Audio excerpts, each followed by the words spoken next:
हाँ? अरे अम्मा ये कैसन बात करत बाटी है नहीं बोलब जरा हमार जरा था बोलब नहीं 15,000 के मोबाइल लगे गाड़ी लग में हरी लोग के चलवावत है अमाई का 15 रुपया नहीं पूछिए कि हले माई कहू कौन चीज लाए खाई लिए हैं तब बोलब नहीं ऊपर से काम काज होत बाटे मोने मुंह बाई खड़ी रहबो कि चलबो अरे अम्मा का है ना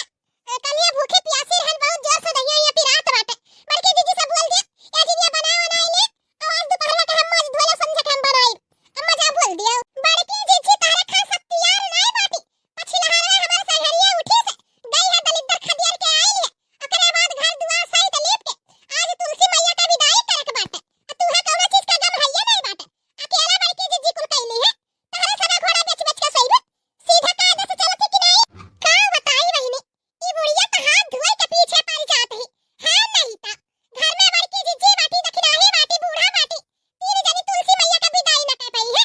सुख से सूते बैठे नहीं देती अब का बताई बहिनी जकाए हुई थी बुढ़िया से ना कि एक बोरा सरसों बेच के तब मोबाइल लेके आए हैं आए चोरी तब बुढ़िया जिए ना देई यही सब बोल दिए कि सलरिया का पप्पा के रुपए से हम मोबाइल खरीदे रहे अब बहिनी चोरी चंडाली कह के मोबाइल खरीदे बाटी हैं त का करी देखबो ना करी अब देखम ना तो रुपया कैसे तारी लेकिन ये बुढ़ंची का के समझावे का बताई बहिनी सब केरे उठ जात रहन तो तनका नहाय धोय के फ्रेश हो जात रहन टिप टाप लाली वठलाली लगाई लेत रहन तनी इंस्टाग्राम पर रील उल डाल देत रहन चार छैठू लेकिन ये बुढ़िया जैसे सोई के उठत ऐसे काम में फिर आई जात ही त का हम रील उल डाल पाई हमार फेसबुक पे प्रीति कार्टून चैनल के नाम से फेसबुक आईडी बाटे पेज बना है वहां पर रील डाल देत रहन इंस्टाग्राम पे बाटे प्रीति कार्टून चैनल के नाम से हमार इंस्टाग्राम आईडी बाटे इतना प्यार दुलार हमार भैया बाबू दीदी बहनी लोग दिया कहीं वहां पे हम रील सील डाल देते हैं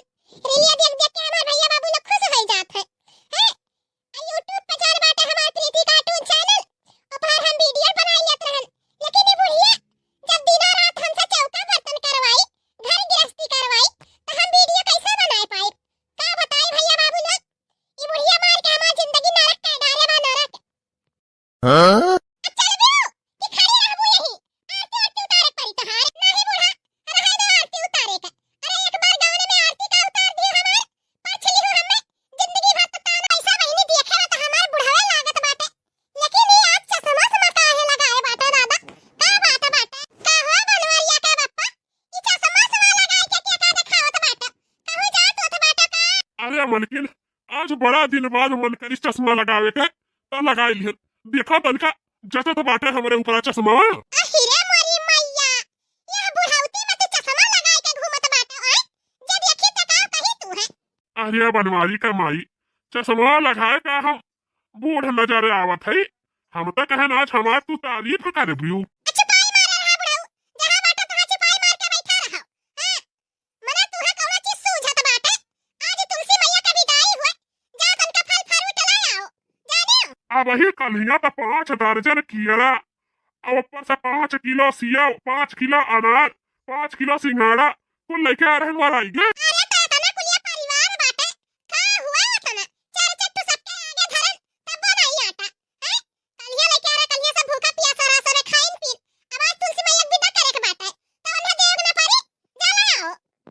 ठीक है जात बाटी का बताई बहिनी हमारे बुढ़ावा चश्मा लगाए रहा आज एकदम सा जैसा गोविंदा हां इतना सुंदर लागत है हमार बुढ़वा जैसा हीरो का बताई बहिनी हमारे बुढ़वा के केहू के नजर न लागे ए नहीं तो ला चली दादा देखिए हमार पतहिया कुल इंतजाम कर भई कि नहीं और जल्दी से पूरी हलवा बनाई दे और ओकरे बाद में भोग वोग लगाई दे तुलसी मैया का फिर बर विदाई करी साल भर बाद फिर तुलसी मैया आई है हमरे सबके घरे अंगना में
भैया